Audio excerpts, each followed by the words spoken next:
I'll handle it. I'm a homeowner. I'm an adult. I don't need you looking over my shoulder because I'm changing a garage door or throwing a frisbee or braiding hair or anything else they want to get their beak wet, charging a fee for a license or some. This state is all these pigs at the trough. Bay Area citizens have been complaining in recent years about all the in the streets, but now the streets are full of something else. They call it San Francisco snow. New York is New York. It's definitely the media capital, the financial capital. It is a bellwether like no other city is in this country. So don't tell me that who the mayor of New York is doesn't matter. When you let the Democrats, socialists, and now they're actually calling themselves socialists, when you let them take over a major American city, this is what you get. The state-run grocery stores, which work so well in Cuba and the Soviet Union and Venezuela.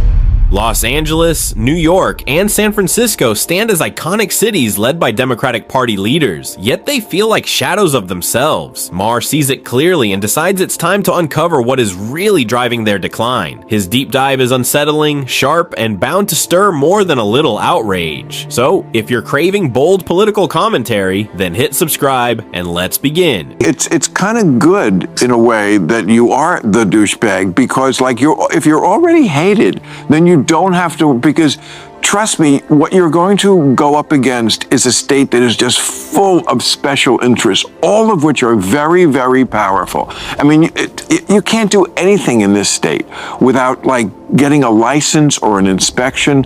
I bitched about this many times. I wanted to change my garage door. It was built as a 3 and it really is only for 2. I'm a humble man. It's not a 3-car garage. Whoever built that wanted to big themselves up and tell some chick I got a 3. You don't. You have a 2-car garage, and that's fine. I have 1 car. I'm a simple man. 1 car, 1 house, 1 plane. Simple person. No.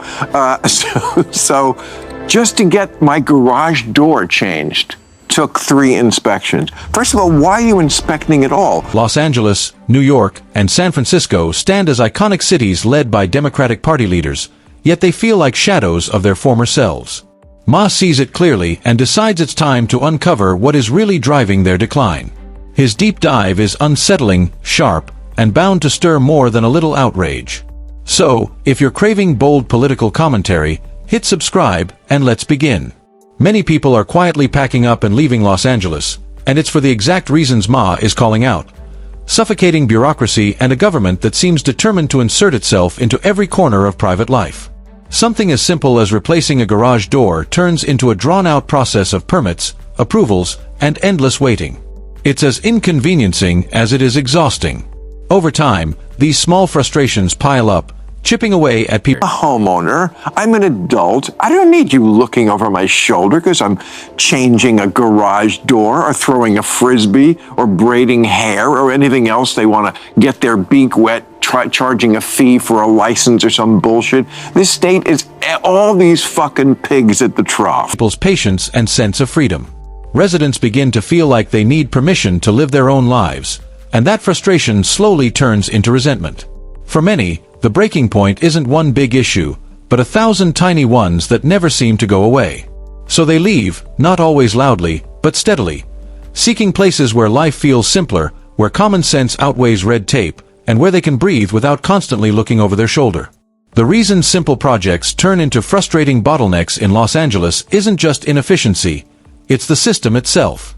When you try to change something as minor as a garage door, you're suddenly pulled into a maze of permits, approvals, inspections, and, of course, fees.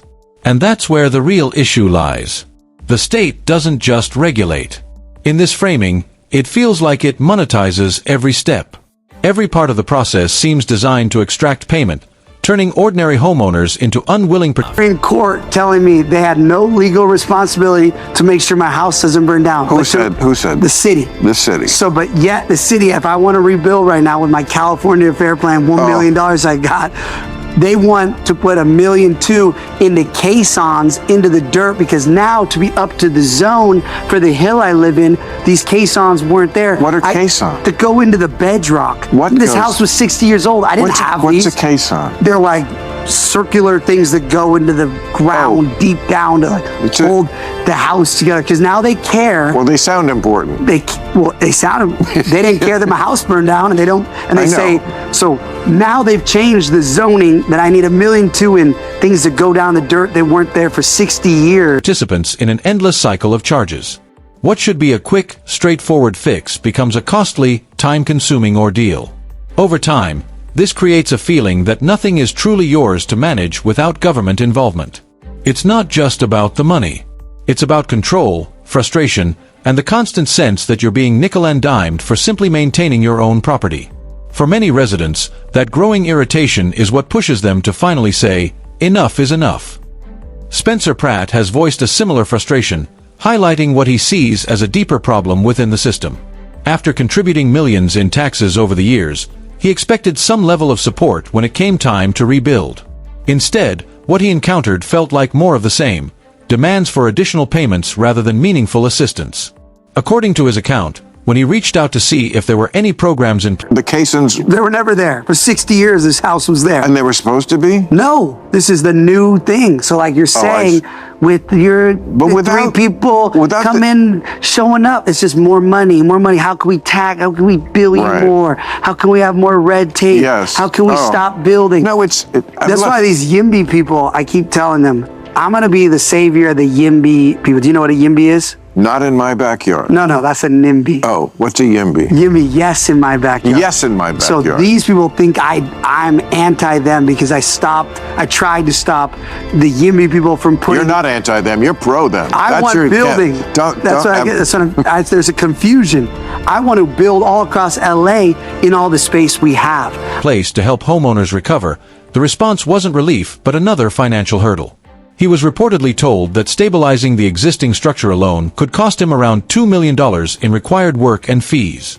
To him, it raises a fundamental question. What exactly are taxpayers getting in return? Rather than feeling supported during a difficult process, he describes feeling squeezed yet again, reinforcing the perception that the system prioritizes extracting revenue over actually helping residents rebuild and recover.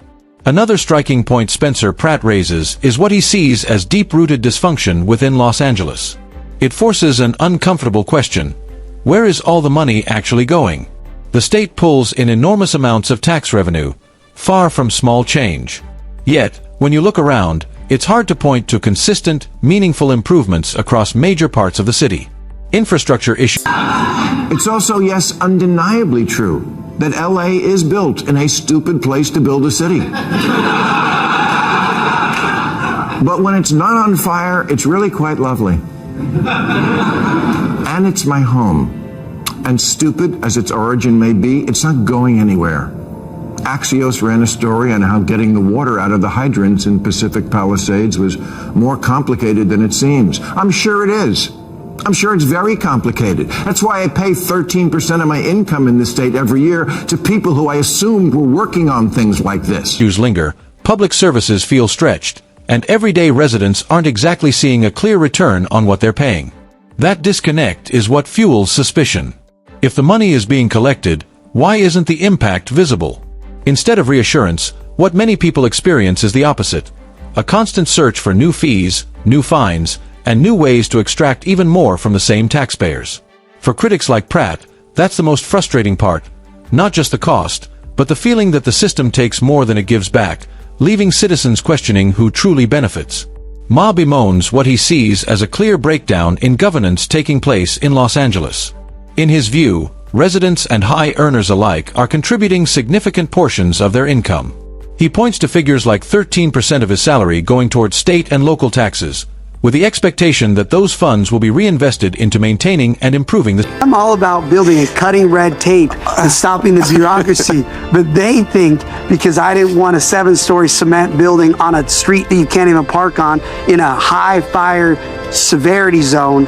And I was like, no, we can't do that here. Like, oh, he's a NIMBY. I'm like, no, let's build. We need things to be more affordable. We need more housing. But it needs to be where all the naked drug addicts are that we're going to move and put to beautiful nature with the Air One combo plates. Stop talking about the naked drug addicts, naked pictures, naked drug They're all addicts. naked. They are all naked. I have to tell the truth. city. Yet, from his perspective, there is little visible evidence of meaningful progress. It echoes the same concern raised by Spencer Pratt, a lingering uncertainty about where all the money actually goes once it is collected. At the same time, Los Angeles continues to face serious risks, including recurring wildfire threats that have already caused widespread damage in the past. The question Ma suggests is whether the city truly has a strong, practical strategy in place to prevent or contain future disasters. In his view, there is little confidence that any robust or well-coordinated plan exists to meet those challenges effectively. At the end of the day, all of this comes down to leadership. Cities don't run on slogans or promises. They run on decisions, priorities, and accountability. If the mayor of Los Angeles were voted out and replaced with someone genuinely focused on fixing the city rather than managing politics, you would expect real change to follow. Better planning, tighter spending. Bay Area citizens have been complaining in recent years about all the human feces in the streets, but now the streets are full of something else. They call it San Francisco snow. It's glass, piles and piles of shattered glass everywhere from car windows being smashed.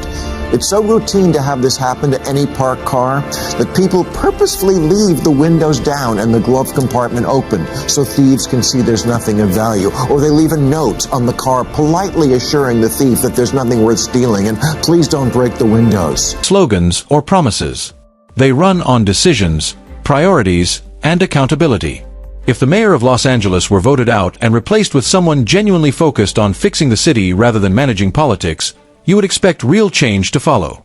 Better planning, tighter spending, and a clearer focus on residents' day-to-day struggles could start to reverse the decline. But instead, here we are. A Democratic leader remains in place in the form of Karen Bass, and yet the sense among many residents is that Los Angeles continues to deteriorate rather than improve. From housing pressures to public safety concerns and bureaucratic gridlock, the problems don't seem to be easing. For critics, it raises a simple but uncomfortable question.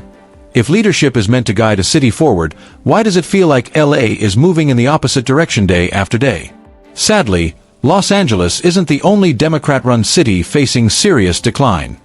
San Francisco in the last few years has seen 11 Walgreens and 6 CVS stores just give up and close because that town seems simply beyond law, which is heartbreaking because I, like so many people, love that city, and I don't think it's corny to admit, yes, I left my heart in San Francisco. Also my wallet and iPhone.